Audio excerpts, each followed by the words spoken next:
Les doy la bienvenida a Vivas, Libres y Sin Miedo. Soy Yadira Aedo y en el capítulo de hoy vamos a hablar de la maternidad y la brecha en los cuidados.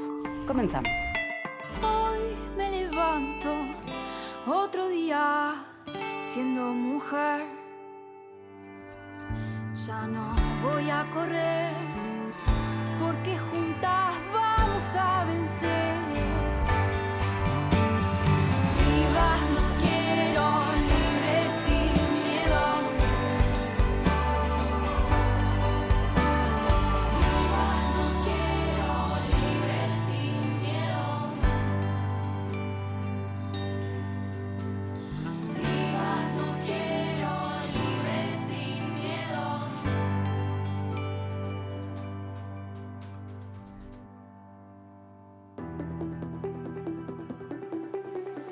En el mundo laboral, la maternidad desafortunadamente coloca a las mujeres en una posición de desigualdad frente a los hombres con una clara falta de oportunidades para su desarrollo. Esto se debe a que no existe un sistema de cuidados y políticas públicas que las apoyen para integrarse al mercado laboral y permanecer en él. Las mujeres dedican 3 veces más horas al día que los hombres al trabajo del hogar y al cuidado de los niños. Combinar la vida laboral con estas tareas incrementa la brecha salarial entre mujeres que tienen hijos y las que no los tienen, en un 20%. La gran responsabilidad y enorme alegría que implica ser madre no debería revertirse contra las mujeres y su futuro. Es urgente liberar el potencial de las mujeres sin que la maternidad represente un obstáculo infranqueable.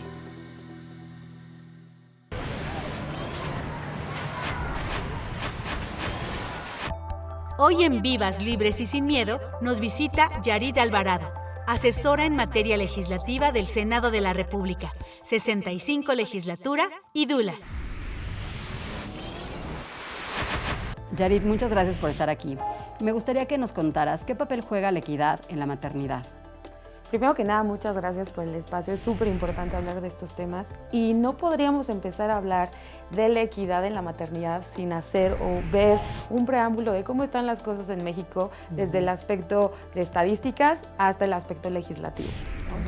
Lo primero que quiero resaltar es que en la actualidad sigue existiendo una brecha laboral, primero salarial, ¿no? Que eso impide de alguna forma también desarrollarte en la maternidad.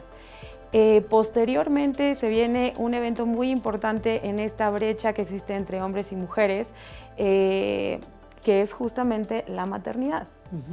En la actualidad en México, para empezar, si tú eres mamá o te encuentras laborando mientras pasa este evento en tu vida, tienes que saber y conocer cuáles son tus derechos como mamá respecto de ser trabajadora, ¿no? Y lo principal es estas licencias de maternidad que puedes tomar previo al parto y posterior al parto, que son 6 semanas antes y 6 semanas después. Esta licencia se ha buscado ampliar legislativamente en muchas ocasiones sin éxito.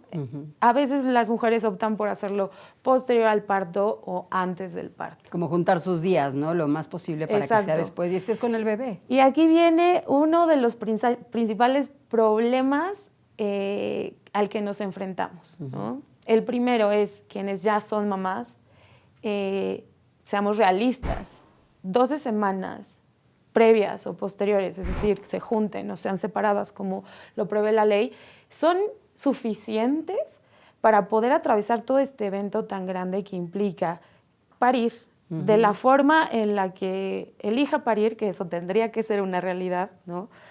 Ya sea por cesárea, natural, etcétera, ¿no? Si no hay algún problema que se tenga que atender la mamá de salud, luego recuperarte, luego estar ahí para tu bebé. Los primeros meses de cuidado de un bebé son muy importantes. Claro. Y quienes ya son mamás sabrán que esas semanas te quedan cortas. Totalmente. Algo muy importante de esto también es qué pasa con la licencia de la paternidad. Actualmente, la Ley Federal del Trabajo prevé que para los padres pueden pedir 5 días posteriores al nacimiento para apoyar Sí, el ir al baño casi. O apoyar este deber como papá, ¿no? Desde ahí, otra vez estamos viendo una deficiencia muy dura, legislativa, Claro. y muy lejos de la realidad.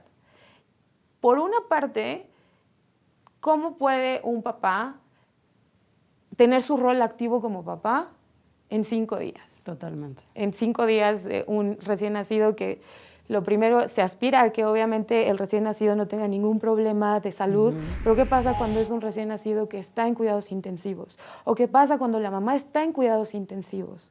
¿A quién tiene que ejercer esa tarea? ¿Y no hay leyes ahorita que protejan, por ejemplo, esos casos laboralmente? No, laboralmente no. La Ley Federal de Trabajo no prevé esos supuestos en la actualidad. Claro que se ha hecho mucho trabajo por impulsar desde las legislaturas, tanto en Cámara de Senadores como en Cámara de Diputados, la posibilidad, uno, de ampliar esa licencia de paternidad y prever los casos en donde hay que en donde se tienen que aplicar diferentes normativas. Sin embargo, no ha prosperado. Algunas legislaturas estatales lo han adecuado a sus normas estatales, locales. Sin embargo, pues obviamente todavía falta muchísimo trabajo que hacer en ese aspecto. En tu experiencia, justo hablando de este poco tiempo que tienen los papás en unión con las mamás y un recién nacido, ¿cuánto tiempo crees que sea el adecuado pensando en que haya esta equidad como papá y mamá? Híjole, yo creo que esta pregunta es muy compleja porque si tú me preguntas a mí desde un aspecto de salud, de precisamente los cuidados que tiene que tener la mamá, el recién nacido y por supuesto también el papá, yo sé que esto puede ser muy controversial, pero este evento nos mueve muchísimo, no solo a nivel social, sino psicológico, etcétera, ¿no? Yo idealmente te podría decir, como pasa en otros países, hay mujeres que tienen licencias de maternidad de 2 años y lo mismo pasa con los papás, ¿no? Sin embargo, siempre para poder afirmar algo hay que ver el panorama completo. Y eso significa aquí en México, sistémicamente, cómo podemos adecuar que una mujer esté 2 años de licencia o un papá, si hay muchas brechas que hay que trabajar. Por ejemplo, el sistema de salud. No necesitamos que las leyes sean más severas, necesitamos que haya una conciencia para que pueda florecer una expectativa. Es decir, es un trabajo colectivo. Y mucho trabajo que falta por hacer, ¿no? Así es. Necesitamos hacer una pausa. Acompáñenos porque regresando tenemos más voces sobre este tema de la maternidad y la brecha en cuidados. Regresamos.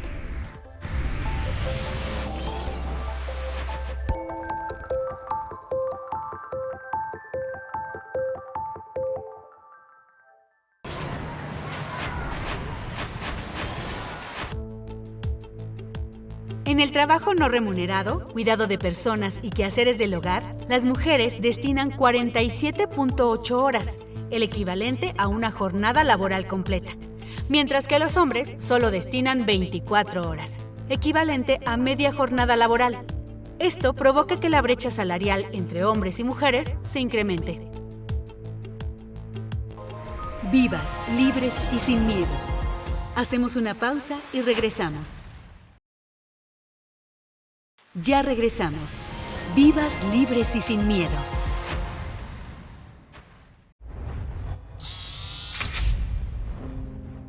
Las tareas del cuidado siempre recaen en los hombros de las mujeres y nos quitan tiempo. Nos quitan tiempo para desarrollarnos, para estudiar, para tener un trabajo de más horas, para ganar mejor, para descansar y tirarnos a tomar el fresco, ¿no?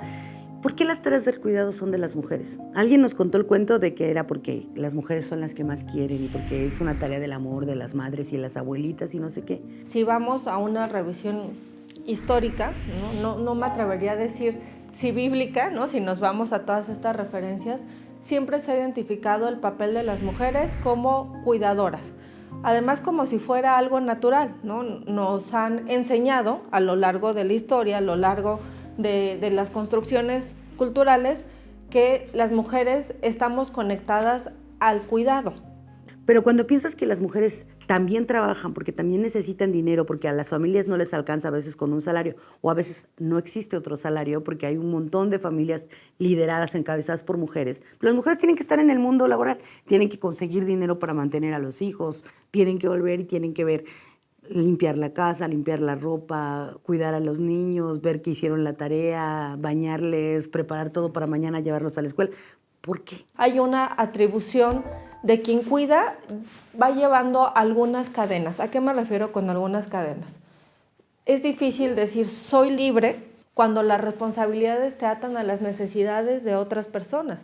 Entonces, estas construcciones de las mujeres al servicio de las necesidades del otro, generalmente del otro hacia el varón, ¿no? Del patriarca, del sacerdote. La construcción de estos roles en donde la mujer es encasillada en el hogar, en la parte privada, excluida de la parte pública, obliga a, evidentemente, no desarrollar ciertas habilidades gerenciales, por ejemplo, la construcción en el imaginario social en donde la mujer tiene que estar en el hogar y va ser la encargada de cuidar a los padres, a los hijos, etcétera, ¿no? Al enfermo, evidentemente nos relega, y esto es lo que tenemos que empezar a deconstruir, cambiar este imaginario, cambiar esta construcción social. Entonces, el debate de que el cuidado es un derecho te lleva a la ineludible responsabilidad de que los derechos no los garantizan las mamás en las familias, los derechos las garantiza el Estado, y el Estado es el gobierno, es la sociedad, son las empresas. Entonces eso te cambia como el discurso y cómo lo empiezas a echar a andar desde esa responsabilidad colectiva y no una responsabilidad individual de las mujeres. Me parece que lo que tenemos que empezar a hacer es por nosotras mismas, empezar a empoderarnos, empezar a tomar, atrevernos a tomar ciertos roles, y algo muy simple, ¿no? Por ejemplo, en materia de educación, hay un mayor porcentaje aún de varones en carreras duras, ¿no? Ingenierías, y más porcentaje de mujeres en áreas, por ejemplo, de educación, ¿no? Educadoras, etcétera. Maternamos en soledad, ¿no? Fue así como el COVID, si tenías alguna enfermedad previa, ¿no? La llevaba a su límite. El COVID también llevó a ver la crisis de cuidados. Tanto el Estado como la sociedad dejó a las madres solas. No había escuelas, había un estigma donde no podías llevar a los niños, a las niñas, ni al supermercado, no te dejaban entrar, pero ¿quién los cuida? No importa. Fue una soledad total que el día de hoy todavía está cobrando esta parte de factura. ¿Cuántas mujeres dejaron sus trabajos remunerados, ya sea informales o no, para poder estar en casa cuidando? En esa lógica, pues ahora estamos echando a andar algo en la Ciudad de México que se llama el Sistema Público de Cuidados. Hemos construido todo un modelo que vamos a llevar a toda la ciudad y que implica que servicios del cuidado para las personas estén disponibles de manera gratuita y pública por la ciudad completa. Tendremos instalados 300 espacios para el cuidado infantil, 300 por toda la ciudad, 100 en las utopías y 200 adicionales en otros espacios de la ciudad, para que hijas e hijos puedan estar en un espacio donde están bien cuidados durante una jornada de tiempo equiparable a la jornada laboral, lo cual permita que las personas a cargo del cuidado de las infancias, entonces durante ese tiempo puedan deshacerse de esa tarea y hacer otras tareas, como tener un trabajo bien pagado y cosas así. ¿Por qué tendríamos que estar pensando en que las personas que hacen trabajo remunerado o no, de cuidados domésticos o de quehaceres domésticos, tengan seguridad social? Cuesta mucho trabajo, y justamente cuesta mucho trabajo porque se está buscando cambiar el paradigma donde el trabajo doméstico y el trabajo de cuidado son trabajo, no es el... ¿Y usted a qué se dedica, señora? No, yo no hago nada, yo no trabajo, sino es esta parte de aquí, ¿no? Somos el Producto Interno Bruto, compramos, somos económicamente activas aunque no recibamos un ingreso fijo. Se va a completar la red de comedores, los comedores en donde la gente llega, deja sus trastes, paga 11 pesos, se lleva una comida de 3 tiempos que debe ser nutritiva. Entonces, claro, son una serie de servicios y de ofertas de política pública que van a estar disponibles y que van a aligerar la carga de quienes cuidan. ¿Qué pasa cuando los trabajos, ¿no? Los centros de trabajo siguen bajo este paradigma de necesito un trabajador, ¿no?, que lo dé todo por su empresa, un trabajador que se pueda quedar a altas horas de la noche, ¿no? ¿Dónde estás motivando la corresponsabilidad? ¿Dónde está esta parte de poder entender que las personas no somos individuos que vamos y trabajamos, no solo somos fuerza laboral, ¿no? Tenemos responsabilidades? Y entonces ha habido estos cambios, ¿no?, en las normativas, pero todavía en el mundo del trabajo falta mucho por entender y muchas veces no es a nivel normativo. En el caso nuestro, el asterisco 765, que es una línea que nosotras le llamamos SOS Mujeres, pero que no solo sirve para responder ante emergencias, si alguien está viviendo violencia o algún tipo de problema. Y para eso están nuestras unidades territoriales por toda la ciudad, en donde las mujeres pueden llegar a pedir información, a recibir asesoría y a tomar terapia. A veces el solo hecho de tener una terapia grupal te permite ir reformulando cosas y tomar fuerzas para arrancar desde otro lugar. O sea, le estamos apostando a las transformaciones de largo plazo y eso es transformar la cultura. O sea, hay que empezar a romper con estos imaginarios y eso tiene que partir de nosotras como mujeres, ¿no? Por ejemplo, me parece que estar aquí hablando nosotras de nosotras, eso es importante. Me parece que este es un pequeño paso para lograr un cambio significativo en nuestra sociedad. Vivas, libres y sin miedo. Hacemos una pausa y regresamos. Ya regresamos. Vivas, libres y sin miedo.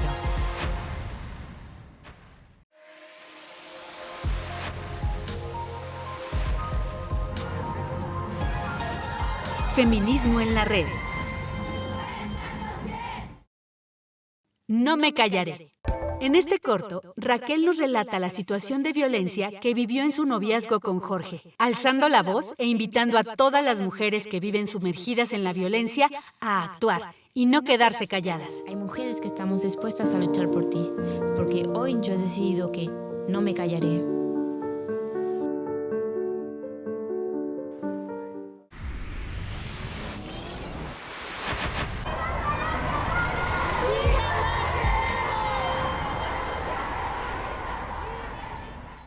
Pues se hacen como otras labores, otros trabajos que no están considerados y no son incluso remunerados, ¿no? El trabajo doméstico, todo lo que se hace en casa. O sea, luego llegas cansada del trabajo y pues hay personas que estudian también y que también todavía cuidan a los hijos. Yo soy madre soltera y siento que me caería bien un apoyo para poder solventar mis gastos. Guardería no sería como que mi opción, ¿verdad? Sería como que menos horas de trabajo, o sea, menos horas de estar fuera. O un trabajo, se puede decir, como que en casa, ¿no? Pues mejores oportunidades laborales, mejores pues horarios también que se adecuen a uno como madre. Un apoyo para que tengamos menos horas de trabajo para dedicarnos también a nuestros hijos. Alguna forma de tener trabajo en casa o por horas o con apoyos de despensas. O sea, luego quieren que estemos 8 horas y ¿en qué momento vamos a ver por ellos? ¿Me entiende? O sea, si no se puede. O atiendes el trabajo o atiendes al bebé. Tal vez que haya un poco más trabajos en casa. Por ejemplo, yo he buscado eso, pero por lo mismo que él está un pegado ahorita al pecho, pues no puedo ir como que a presentarme directamente a las oficinas. Entonces también eso es lo que contrae que pues no encuentro ahorita el trabajo.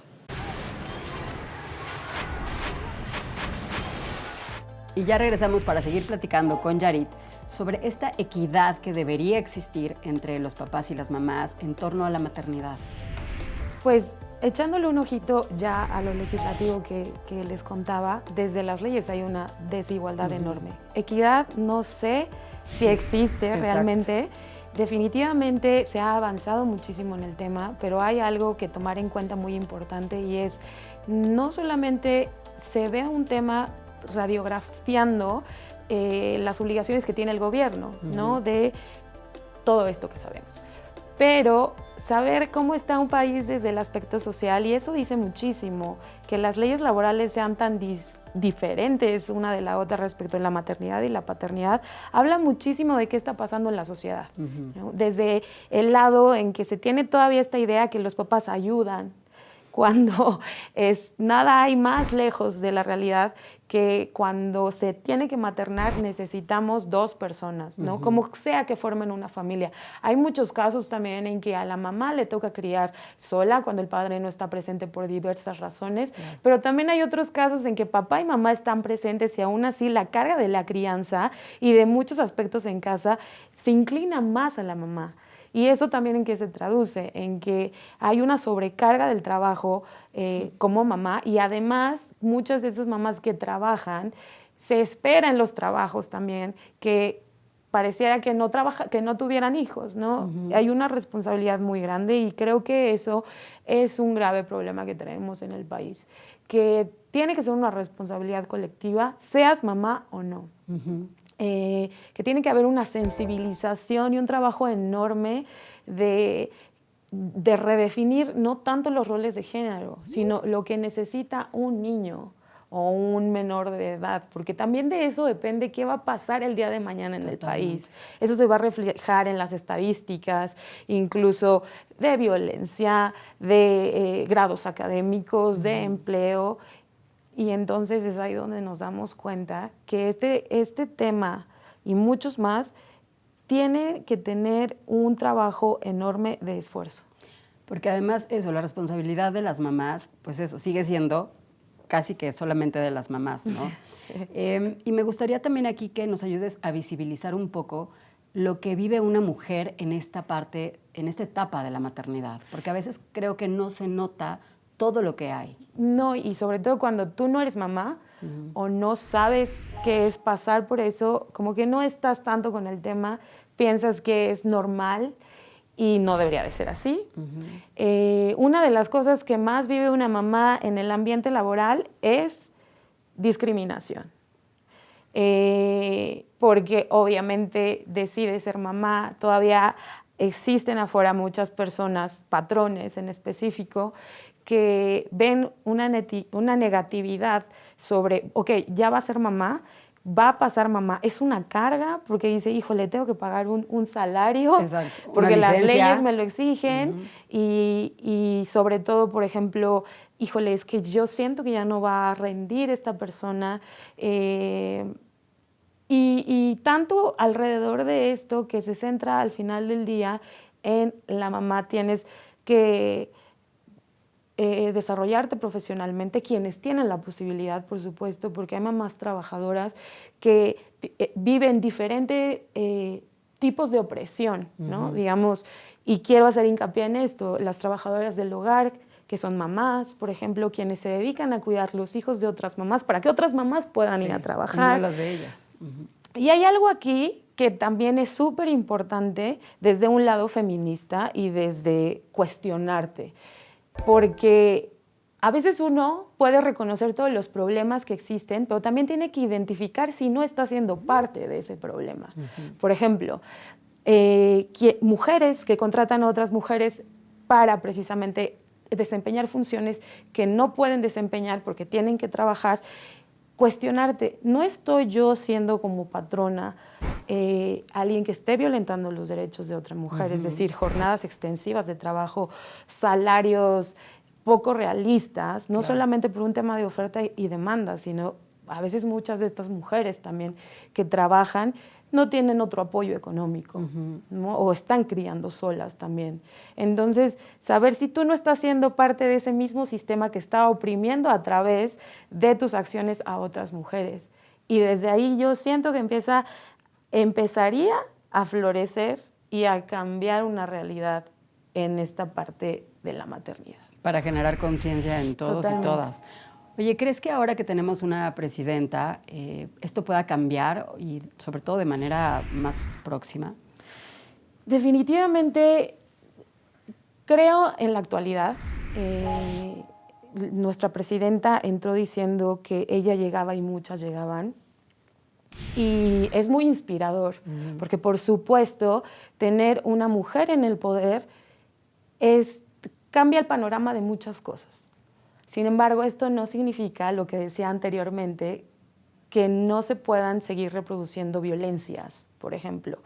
Llegamos todas al poder, sí, efectivamente llegamos todas al poder como algo icónico, por así decirlo, pero es lo que todas las mujeres necesitan en el país. Por ejemplo, hay quienes simplemente necesitan desear su maternidad, hay quienes necesitan un salario diferente, y claro que no se puede abarcar todo, pero las individualidades siento yo que están marcadas de generar mejores condiciones de igualdad, y eso creo que es la chamba que tendría que prosperar con la presidenta. Y bueno, independientemente de si es mujer o no, siento si hay una diferencia de imagen icónica, pero pues ya veremos qué pasará. Muchas gracias, Yarit, por tu linda labor y por venir aquí a abrir la conversación de tanto que nos falta aprender. Gracias también a todas y todos ustedes. Nos vemos en el siguiente capítulo y recuerden, nos queremos vivas, libres y sin miedo. Desayuno con otra muerta más por la TV,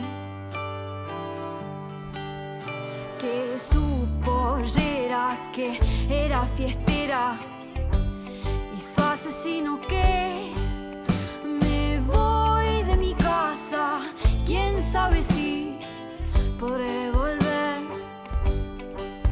Solo quiero caminar en paz, deja de chiflar, que nos paren de matar. No quiero correr más por mis hermanas, voy a luchar, porque vivas nos quiero, libres sin miedo. Así vivas nos quiero, libres sin miedo de ser lo que quiera ser.